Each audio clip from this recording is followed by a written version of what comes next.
Um novo mundo se revela para mim. Obviamente, eu havia passado por uma experiência de renascimento em que todas as formas de medo haviam se afastado de mim. Eu agora tinha coragem de tal maneira que nunca havia experimentado antes. Apesar do fato de ainda não ter sido mostrado para mim como ou de que fonte eu seria capaz de receber os recursos necessários. Eu tinha fé inabalável de que o dinheiro estava vindo ao meu alcance. Na verdade, conseguia enxergá-lo já em minha posse.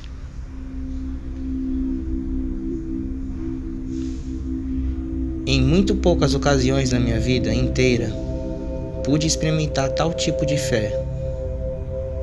Na verdade, era um sentimento indescritível. Não há palavras na língua portuguesa que possam descrevê-lo. Fato que todos aqueles que tiveram experiências similares podem facilmente testemunhar. Naquele instante, comecei a colocar em prática as instruções que havia recebido. Todo aquele sentimento de que eu não estaria entrando em uma missão impossível, agora haviam me deixado. Um por um, comecei a buscar em minha mente os nomes de todos os meus conhecidos que talvez pudessem ser capazes de financiar os $25.000 de que eu precisava. Começando com o nome de Henry Ford e passando por toda a lista de mais de 300 pessoas.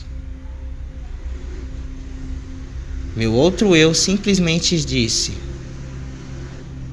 continue procurando.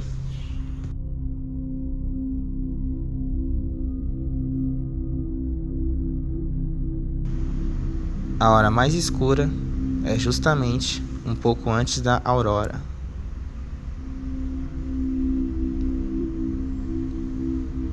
Mas eu chegará ao fim da linha.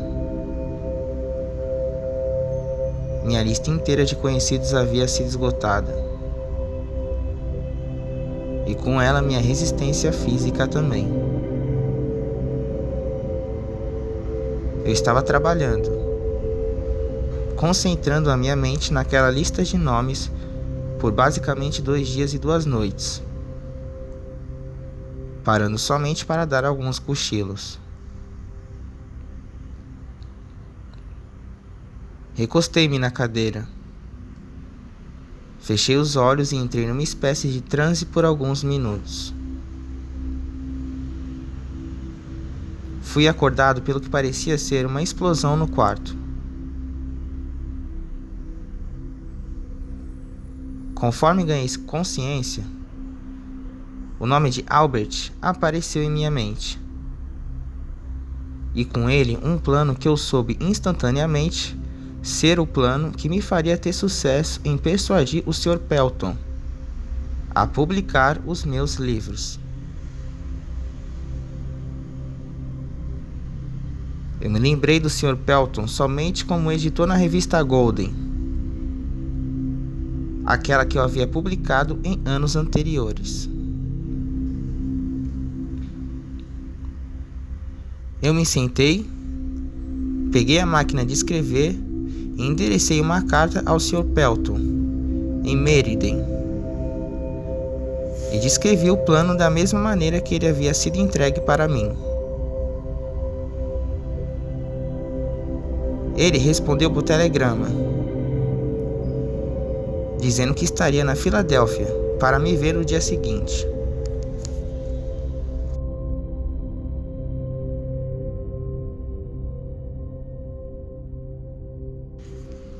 Quando ele chegou,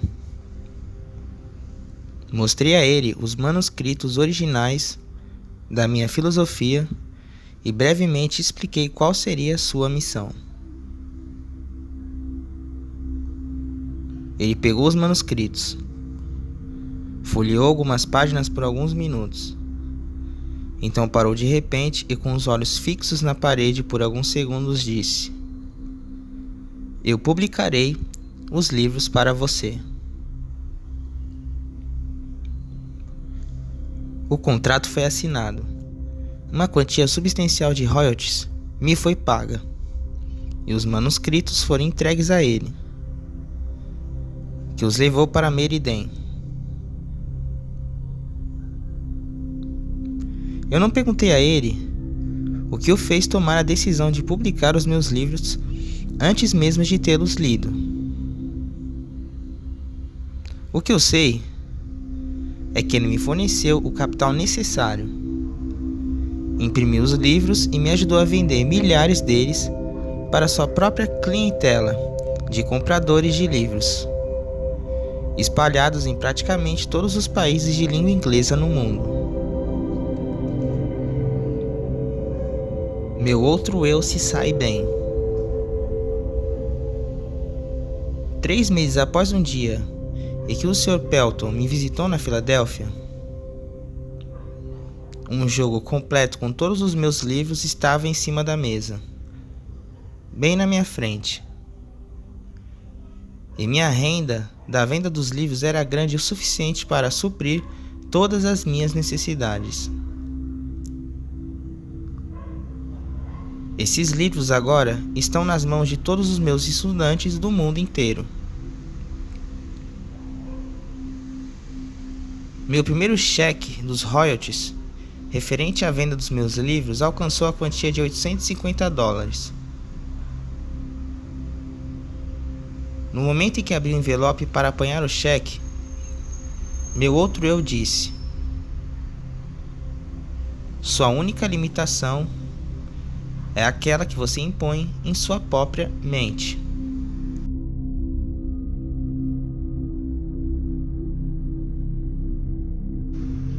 Não tenho certeza de que eu entenda exatamente o que esse outro eu seja,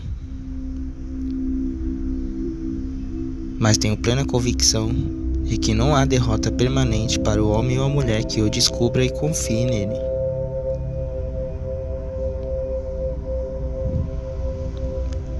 No dia após o Sr. Pelton ter ido me visitar na Filadélfia, o meu outro eu me presenteou com uma ideia que resolveu imediatamente o meu problema financeiro.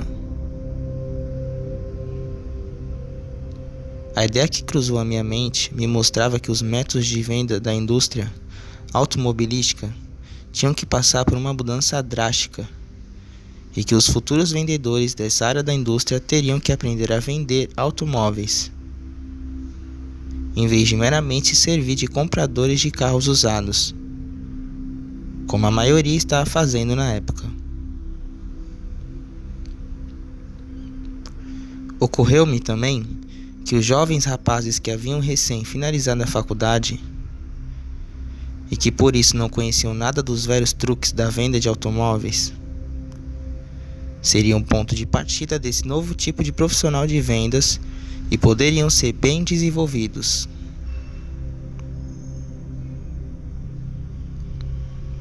A ideia era tão distinta e impressionante que eu imediatamente liguei para o gerente de vendas da General Motors e brevemente expliquei meu plano.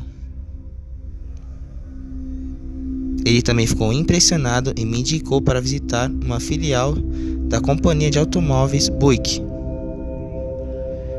que naquela época era propriedade e dirigida por Earl Powell. Visitei o Sr. Powell, expliquei-lhe meu plano e ele imediatamente me colocou para treinar 15 garotos cuidadosamente selecionados da faculdade.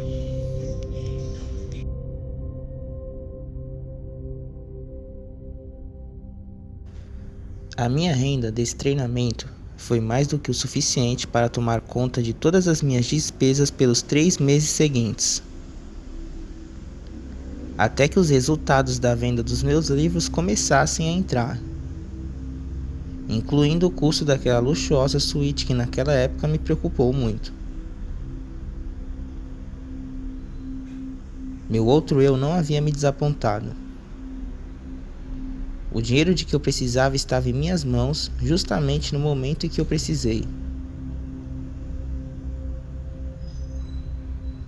Nesse momento, fui convencido de que a minha viagem para a Filadélfia não era, sob nenhuma hipótese, uma missão sem sentido,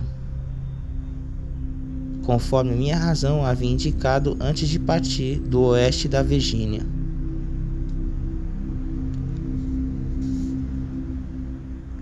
Daquele momento em diante, até este exato minuto, tudo de que eu precisei veio até mim. E isso mesmo considerando que o mundo inteiro recentemente passará por um período de depressão econômica, quando mesmo as necessidades básicas não estavam disponíveis para muitas pessoas.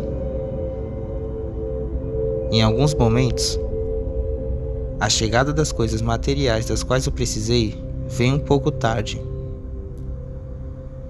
Mas posso com toda certeza dizer que meu outro eu sempre me encontrou no cruzamento e por sua vez sempre me indicou por qual caminho eu deveria seguir. O outro eu não tem precedentes, não reconhece nenhum tipo de limite e sempre acha um modo de satisfazer nossos desejos. Ele pode se deparar com derrotas temporárias, mas nunca com fracasso permanente. Tenho tanta certeza disso que estou afirmando quanto o fato de estar aqui escrevendo estas linhas. Enquanto isso, sinceramente espero que alguns dos milhões de homens e mulheres que forem atingidos pela depressão econômica ou outros dissabores da vida descubram dentro de si mesmos essa estranha entidade que eu chamei de outro eu, e que essa descoberta os guie como me guiou a um intenso e próximo relacionamento com essa fonte de energia que supera obstáculos e resolve todas as dificuldades, em vez de ser derrotado por elas. Há uma grande força a ser descoberta no seu outro eu. Procure com todo o seu ser e você o achará.